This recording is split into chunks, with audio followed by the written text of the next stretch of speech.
Welcome to the Nurturing Minds podcast, a science-driven approach to parenting and education. We are two parents, two scientists, and two people who care deeply about raising kids who are resilient, confident, and happy. In a world that's becoming increasingly digital, we believe real connection, emotional well-being, and curiosity matter more than ever. In each episode, we share insights from latest research, our own experiences, and conversations with experts from around the world to help you support the children in your life. I'm Dr. Sonali, a research scientist turned educationist, mentor to talented teenagers, and founder of the STEM Monsters education platform. And I am Dr. Blanka neuroscientist, mom of two very active boys, certified parenting coach, and founder of Dr. Blanka Peaceful Parenting. Today's episode is very exciting. We have another guest speaker with us. So I would like to introduce today's guest. We're very excited to have with us today Danielle Baker. And Danielle is the founder of Being Connected eLearning Inc. with 20 plus years of experience as a registered early childhood educator, TV and podcast host, and author. She creates educational programs offering inclusive resources to help children thrive. When she is not working, Danielle loves bugging her grown sons. So welcome, Danielle. And I would like to ask you to tell us a little bit about your journey from early childhood education to founding Being Connected. What led you to focus on individual learning styles and communication? Thank you so much. Thank you, Blanka, and thank you, Sonali. I'm really excited to be on. We've been talking so much in the last little times of getting together. Like, this is really exciting for me. And thank you for having me on. My journey it's always funny when I explain it, but I did kind of stumble onto it because I'm originally in science. My background is in physics. I always say that science is my first love. And so Sonali knows exactly what I mean. And so, but I've always been everything that I've done always kind of revolved around children, even when I was younger. So it kept calling me. And I always say when we're in education, when we work with children or in the health system, even it's not a career, it's a calling. So I really realized that it was a calling. And so I started in early childhood education. It was very interesting for me studying the human development from birth right up until the end. And I just like the idea of being able to help children kind of thrive in their lives and give them a fair start in the beginning. So I worked in daycare setting, childcare centers, in schools as well. And that's where the 20 plus years experience comes in. And decided to start my business, Being Connected, just because, especially lately with all the changes in the education system, the policies and the laws, they don't really reflect what the children actually need. The focus has been taken away from the child. We're really more into the administration side of things. And it is hard when you're in the system to be able to help the parents, to be able to help the teachers with giving them the resources and the support that they need. So I found that, especially working with families, was doing it on my own, kind of privately with my own business. I was then able to help them a little bit more, provide them with the help that they actually needed for their child, as opposed to trying to fit their child into that box that we're so stubborn we can't let go of. So I completely get you. I mean, you very rightly said that the whole system has moved away from being child-centric for who it is supposed to be, to becoming something which is admin-centric or outcome-centric, and the whole being of a child is lost in this whole translation of making it a system. And that's what we are all trying to do, isn't it? To be in the system to support the people who are integral to part of it. And it is a challenge, especially as I was a daycare principal or a supervisor, is they still say that the curriculum at the core is putting the child in the heart of everything that we do. And yes, there's a child there because we need a child to run a daycare or a school, but the process of even problem solving or anything, the it's not there. So it's conflicting. It's very hard, and it leads to burnout, and it leads to difficulties, you know, spreading ourselves thin, trying to do as much as we can with the system that it kind of working against what we're True. trying to do. So it's And difficult. I'm So that's glad, what I'm glad you go. mentioned that, Danielle, because I also noticed, being a parent myself with kids in childcare, I noticed that many times it feels like they're showing off to me, or, you know, like it's like to show to me they do all these things, and I'm like, Yeah. okay, but I mean, you know, that's fine. I don't need to know these things. What I want to know is that my child is in good hands. My child is connected to their caregiver. And I think sometimes people forget that, and it's also not to put any blame on childhood educators, because I think, as you mentioned, they are stretched too thin. There are these extra demands. They have to fill out all these forms all the time, and so yeah, I don't do you have any take on this? Absolutely. And you're absolutely right. Because as a parent, I've seen it, and I've lived it myself, is the because we have to kind of prove the work that we do, and we have to show that we are observing the child, and that we're, you know, we're working on the curriculum. Uh, a lot of the times those conversations are just very logistic Shallow. or oriented. And, you know, a lot of the times parents is like, oh, this is great. Yeah, I already know this about my child. Did you actually notice my child? And, you know, did you actually work with them on certain things? And that we're really caught up. And you're also right, Blanka, that the educators, like I said, it's a calling. We want to help children. We want to, you know, give them a fighting chance for the world that they're going to be going up against. But it, because we're expected to do all these reports, because we're supposed, for teachers, I'm talking about educators, but for teachers, they need to show the grades, right? They need to have high performing students. Uh, it's hard to go back to, okay, what does the child actually need? This is what the system needs. This is what the administrators up at the top want to see. They want to see the numbers, they want to see the stats, they want to see where they can get their funding. But so it kind of takes away from what the child actually needs. We're working on what the adults need more than the decision maker. What they need is more than what the child actually needs. And this is where we're failing the students, we're failing the children, because we're not actually addressing the needs that they require. No, I completely understand where you're coming from. And the fact that it's not just one child. As a parent, you still have one child, you are focusing on two children. But as an educator, you have a classroom full of students, each one with their different learning styles. And how do you make it into an environment which allows all of these children with different learning styles to kind of thrive at the same time? And that brings us to the crux of this conversation of today, where we want to understand this particular thing. When you have 20 children, 30 children in a classroom, everybody with their own learning style, how do we empower the educator, the teacher, or even the parent for that matter, to understand what works best for the children? Now, I'm aware of the VARK model, which is the visual, like, you know, the more four main learning styles, not going into the depth of visual, auditory, reading, writing, and kinesthetic learners. But you are the expert here. So I would like for you to explain to our viewers what are the main primary learning styles that a student has.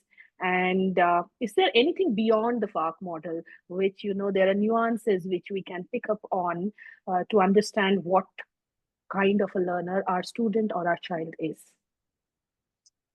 That is, thank you so much, Sonali. And I know we spoke about this when I had you on my show, is uh, there's the education system that we're working with right now is very outdated for maybe a couple of centuries. Even we're not raising factory workers anymore. We are raising world leaders. So we do need to address their particular needs. And when you look up learning styles, you'll find different. They could be 5, they could be 6, they could be 13. There's so many of them.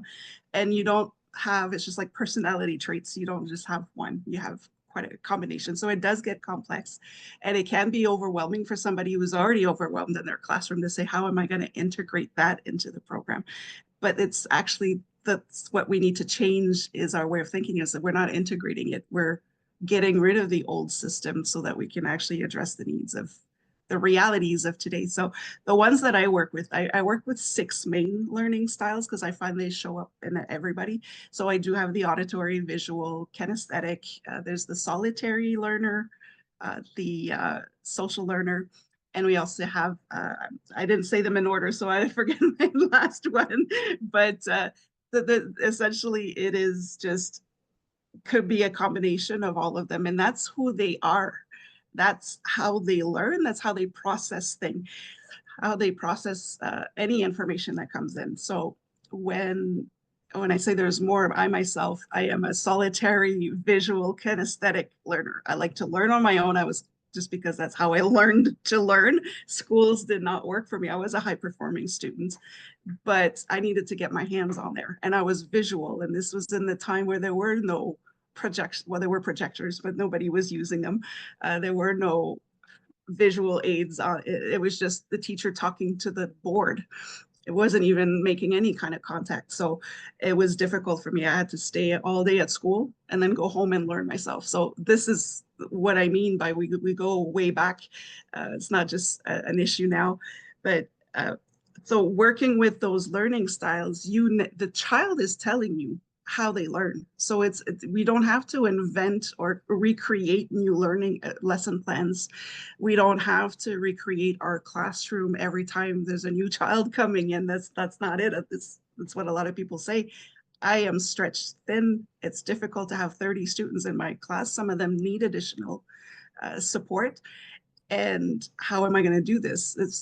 And it starts with, once you know how each child learns, it's just a matter of, the word that comes to mind is enriching. So you're kind of creating a healthy learning environment for your classroom. You don't have to do 30 different lesson plans to accommodate 30 children, because we have a variety of those learning styles in us.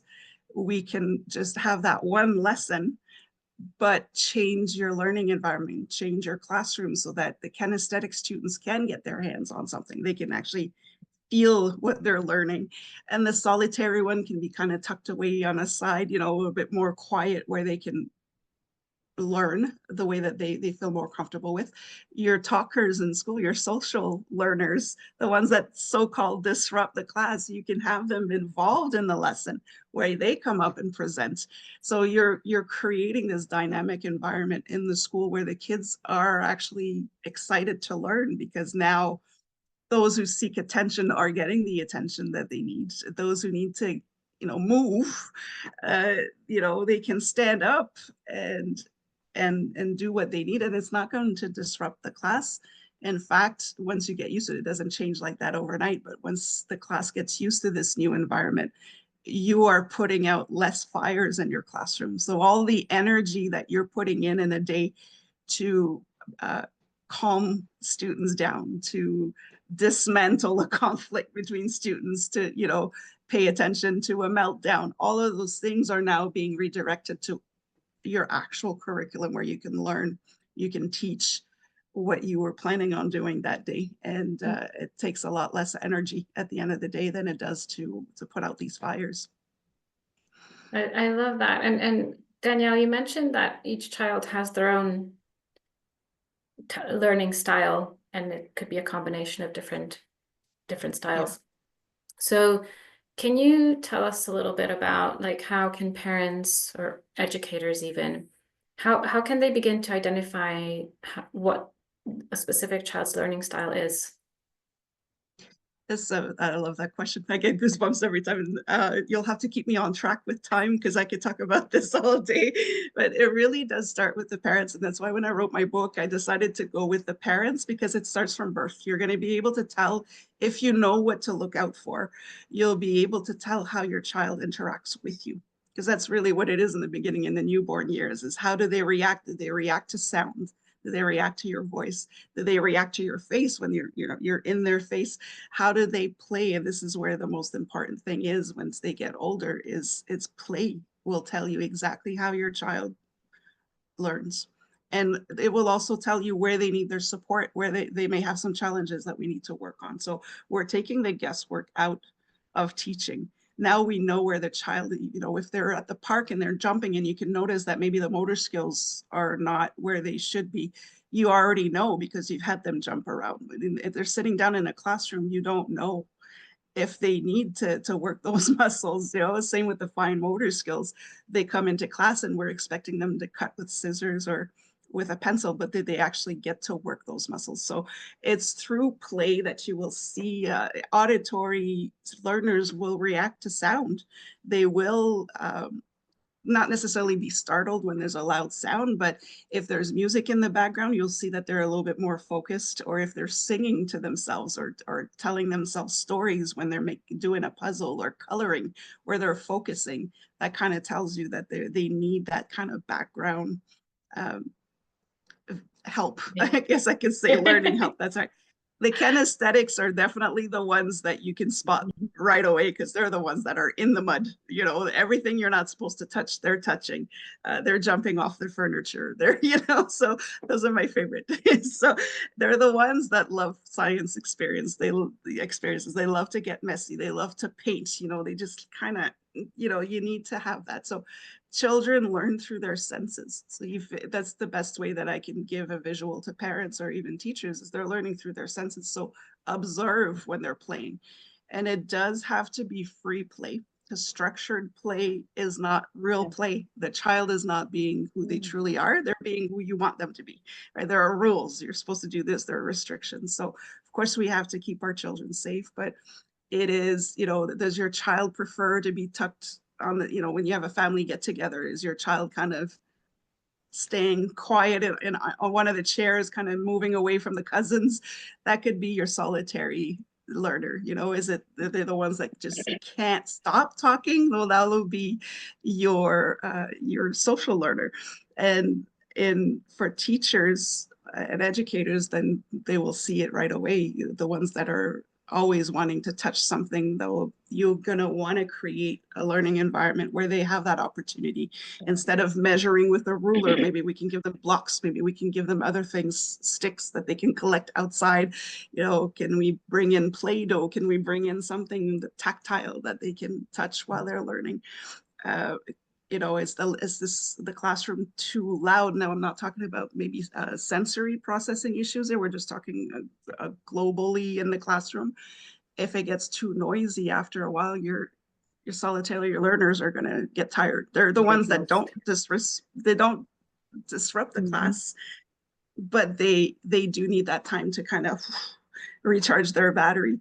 Those who are kinesthetic, if you're punishing them at school by taking recess away from them, you're setting yourself up for a tough ride in the afternoon, because they weren't able to let that energy out. So that's kind of, it's very vague. I understand I could go into more details, but it really is from birth how they react to you. When you come up to them, do they want to touch your hair? Do they, are they constantly touching your face? Those are your kinesthetic tactile learners. Everything goes in the mouth, that kind of thing. So those are little cues. And again, they could be different ones all at once, but those are the cues you need to look out for. And as a parent, you can relay that information to the teacher to say, hey, this is how they learn best.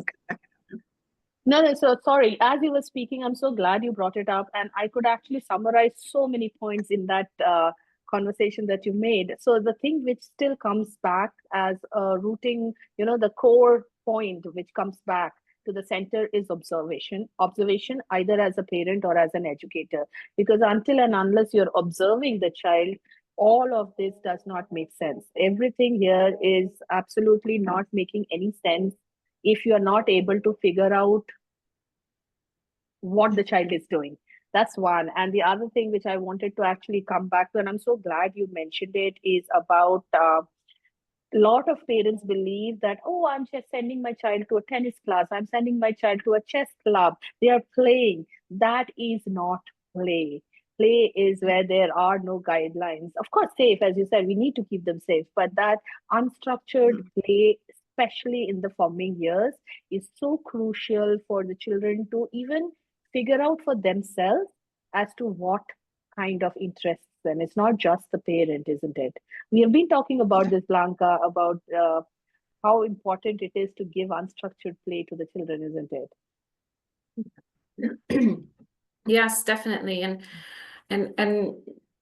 I think we could go on any tangent here about like how like outside of the academic environment, whether or not to enroll our kids in these activities and stuff. I think we can definitely have a session on this later, because there's so much scientific evidence supporting the need for downtime, for unstructured time, for play, and that's without screens even. So like, you know, many topics we could Yeah, I know. I was just thinking when she was talking about the auditory learners, when my daughter has these headphones on when she's doing maths, and I could never do that. I was always solitary, and I needed to read and write on for it to actually embed into my brain. So I always wrote things, and she would just not do that. She's listening to music. I'm like, you cannot be listening to Taylor Swift, and then on the other hand, you cannot be solving math problems. That doesn't work. No, that's how I learn. And I realize sometimes it's so difficult to comprehend because we don't learn that way, and it's very easy for us to think that that doesn't work. And I was telling myself while you were explaining all the four different learning styles that I need to step back, and it is possible for somebody else, even though I can't be doing it the same way. So I'm so glad you mentioned that. But I do have a question for you on that, in terms of when you said that different children have different learning styles. uh, Yeah. is it also, so does this actually mean, so, and it's important, we have covered the topic, it's important for parents and educators to understand which child has what kind of a learning style. My question is, let's say there is a child who is a kinesthetic learner and also shows, let's say, auditory learning behavior or a style, or even reading writing learning style. If they do not get to practice these learning styles, is there evidence that says that they will not comprehend anything at all, or does it say that the comprehension is worse off rather than an absolute no? The reason I ask this is it can also get teachers or educators feel a little apprehensive that, oh my God, that's a sensory, that child is a kinesthetic learner, but you can't always 100% of the time have a kinesthetic environment in the classroom. So what's your take on that? That is so good. Yeah, because you can't just start, your class in a mud puddle all day just because you have a child that needs to feel that dirt under their fingers. But no, you're absolutely right. This is where it's tricky. And this is where a lot of the times when we introduce that new kind of concept, people don't want the change because they're overwhelmed with it. But it really is to find moments in the day, because we're also teaching our children how to interact with other people, how to work with other people. So we have to recognize that there's some people that need that quiet space to concentrate, to focus. So the social learners need to understand that there's going to be times where we need to be quiet, and they need that quiet time as well. It may not feel like it to them, but they do need that time to kind of come back to self exactly. and focus, and that mindfulness that comes along with it. But it's to find these moments when you know that you have a kinesthetic learner who gets very agitated at the end of the day. Then you might want to prepare your class or your lessons in a way that in the afternoon it could be a little bit more laid back. We could do some movement in the classroom, even if you have, let's say, physical education in the morning. You could kind of create another thing in the afternoon, another session in the afternoon where we can move a little bit. There's nothing wrong with just walking with music, just walking around our desk or our chair, or do some hand movements. Some lessons in the individual learning times, you could have a little bit of background music so that your auditory, because that you mentioned that, Sonali, and I love that you say that, because sometimes when they listen to that Taylor Swift song, when that song plays, the less what they were learning actually comes back to them. So it's beautiful to watch. But just to have these moments where we can address their particular needs.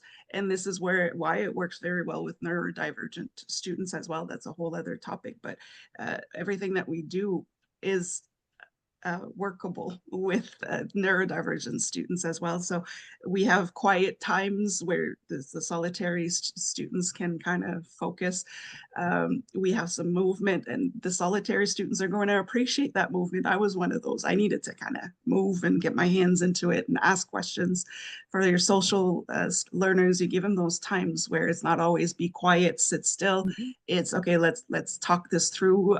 Let's do some group work instead, breakout sessions type of thing. So it doesn't have to be always like that, but there's some moments in the day where you know that your students needs it the most, and it gives you that flexibility, and everybody is still on board. Everybody's still excited about whatever it is that they're learning.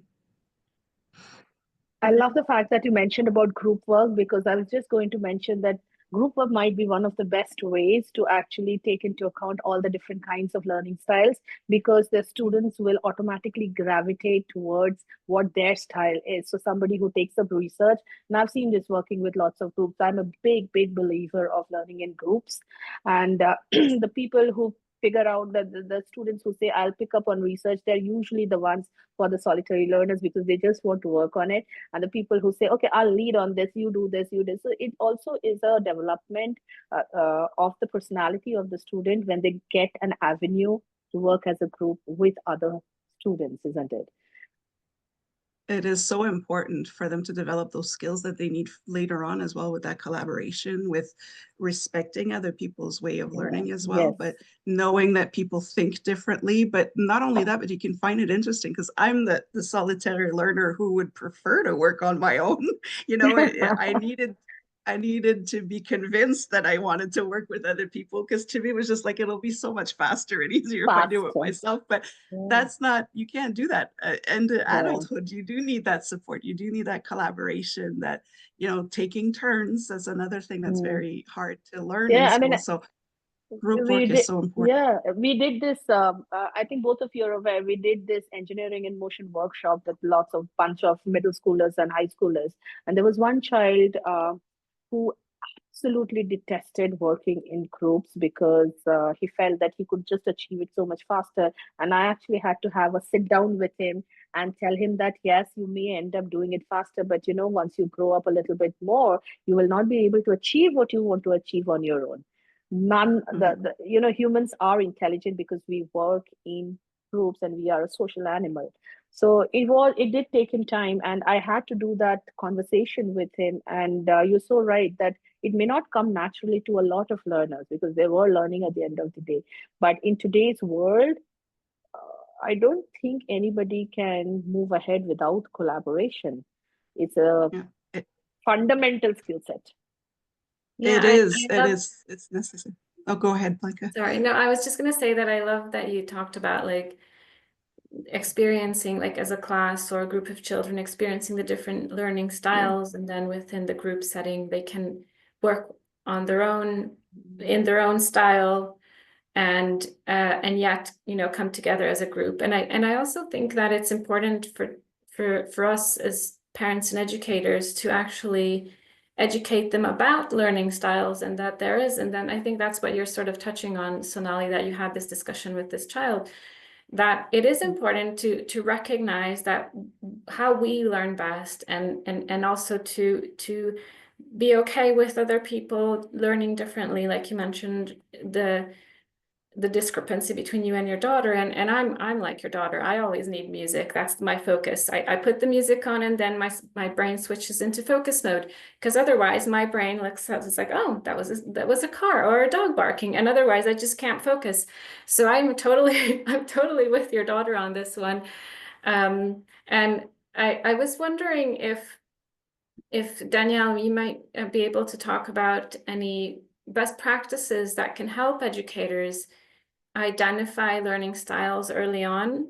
And I was wondering if these actually change the learning styles. Do they ever change as the children develop? Like would an 8-year-old who's a kinesthetic social learner, would they still be the same as a teenager, or do they ever change? It can change.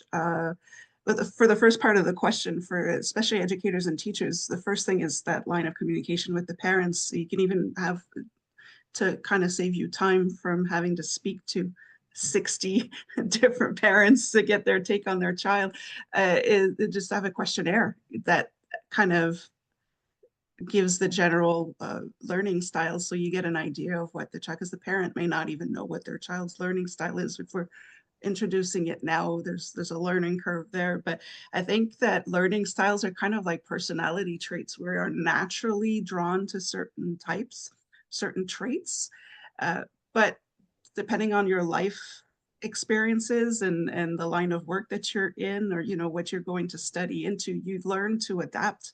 So you can take on new learning styles, or if some of them were suppressed early on, especially for those who like to move and touch things, and then they discover later on, or if they had to be in a quiet room, and then they realize that when they do listen to music, they can focus better. They may discover their natural learning styles that way. But there is there is a progression. I mean, the way we learn as children is very different from university. There's that shock factor from going from secondary school to post-secondary school. A lot of students, even high-performing students, may struggle there. It's completely different. So you do learn to adapt. You do learn to adjust to the environment that you're in. But if you know your fundamental learning styles, then you know how to adjust those learning environments to better address what you need. And so that's why it's great in a boardroom, in a conference room, or anything like that, where you can allow a little bit of diversity into how you present, how the meetings go, how the research will go, how do you present. You're able to bring in all these elements. It makes it easier. But yes, you do kind of along the way progress into other learning styles, depending on what your lifestyle is at that moment. That is very fascinating. I was not aware that you can actually adapt and form into another. I mean, yeah, in hindsight, when you say that your neural networks are still being formed up until the age of 24 or 25, then why shouldn't the learning styles evolve, I guess? But yeah, it does. Until you mentioned it, I kind of thought, okay, I am this kind of a learner and I would not evolve into something else as I grow up, but kind of makes sense. And It it also does. And makes for me, my, sorry, That way. no, go So ahead, Danielle. no, I was going to say quickly, from my own experience as a child, I couldn't learn in school. So I had to learn the way the school expected me to learn. It's just exhausting just saying that, but you have to, children adapt very quickly, even so they are forced to learn in a way that they can't learn right now, and they do it. We still have students that do very well in school, even though they don't fit in the school system. So it is, but it's a lot more work. It's exhausting. So I would say you always kind of come back to your natural learning style. It also makes me wonder whether different learning styles would like predispose someone to different career paths. Yeah. Right. Absolutely. That's how I got into science. I was never good in science when I was in the early years. And it was that one high school teacher that was kind of the clown of the school, the cool teacher who would actually, set things on fire to make us understand that this was dangerous. He would brush his teeth in class. He would do, but he made it fun. He made it visual for me, and I don't know if, I'm pretty sure sometimes it was by accident. He didn't mean to, but he did, set a few things on fire. But that's when I started loving science. And I had my hands in it. I was dissecting stuff. I was, and so that's how I started to get interested, because science was so boring. You just had to read this text and learn everything by heart and then just spit it out at a test. That was no fun. But once we started, blowing up things, it was a lot of fun. So it hurts me to the core when somebody says science is just so boring, and I'm like, I need to meet the person who made you say that. It is a crime to say science. We are three scientists on here, so definitely. I mean, science isn't boring. We failed as educators if our students think that science is boring. Absolutely. Yeah. So with that, I actually wanted to cover another slightly different but related topic about nonverbal communication. But seeing as we are doing in terms of the time, I think that's going to take us a completely entire episode of nonverbal communication and how the different learning styles can tie in with not just verbal commands or verbal cues that a teacher or an educator or a parent can give, but rather how can we incorporate nonverbal communication to help the children understand better. So Blanka, I think we will have to invite Daniel one more time to talk about nonverbal communication. I absolutely love the topic. The eye rolls that I have and the shrugs that I have in the house with a teenager says a lot. And I would love to know how and what to read into those eye rolls. We have eye roll competitions in the house right now, but I think it's such an integral part of being whether a student, a child, or a parent, or an educator.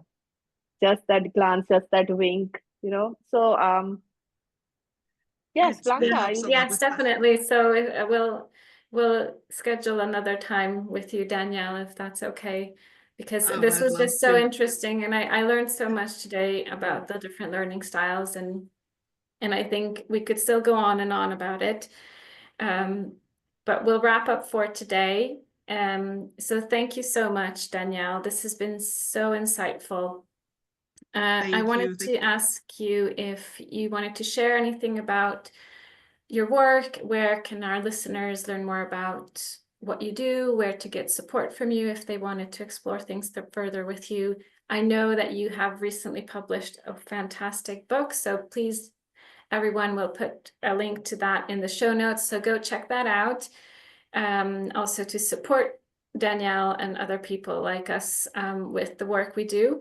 So yes, Danielle, please let us know how can everyone get First of all, we'll talk in about touch the with you? book is Bringing Up the World, how to finally focus on what matters and watch the child bloom. So it really touches on a lot of what we just talked about today.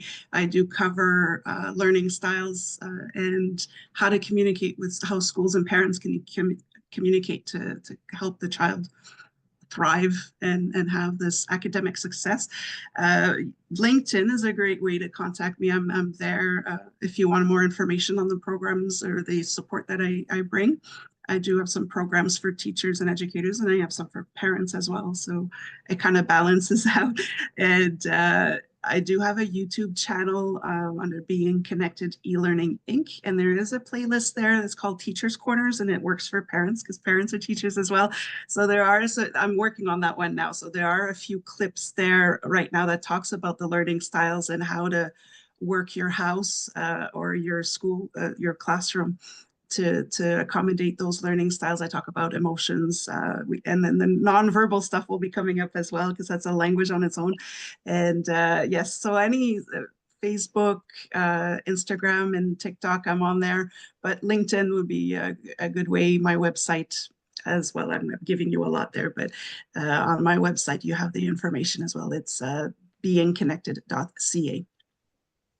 Thank you so much, Daniel, for that. Yes, as Blanka said, it has been so insightful. Learning styles seems like just, four categories, but there's so much depth and nuance to each of them and how we can best utilize it. And I think this conversation must be an eye opener to a lot of people as to how much depth we can go into to optimize the results for our children or students. And we will, as Blanka mentioned, we will be putting up your coordinates on the description of the YouTube when we set it up. And to all our viewers, if you have any questions for Danielle or you want to reach out to her, please reach out to her on LinkedIn or through the links and her website that we'll be putting up on the YouTube channel. Or also, if you want to reach out to Blanka or I, with respect to any of our guests, please do that on LinkedIn. So I think all three of us are very active on LinkedIn, and that is probably the best platform to connect with us. So thank you, everyone. Very much. Thank you so much. Bye. Bye. Thanks for joining us on Nurturing Minds. We hope today's conversation gave you something to think about or try out in your own life. If you enjoyed the episode, please follow or subscribe. Leave us a rating and share it with anyone who might find it helpful. And if there's a topic you'd love us to explore, feel free to message us or leave a comment. We would love to hear from you.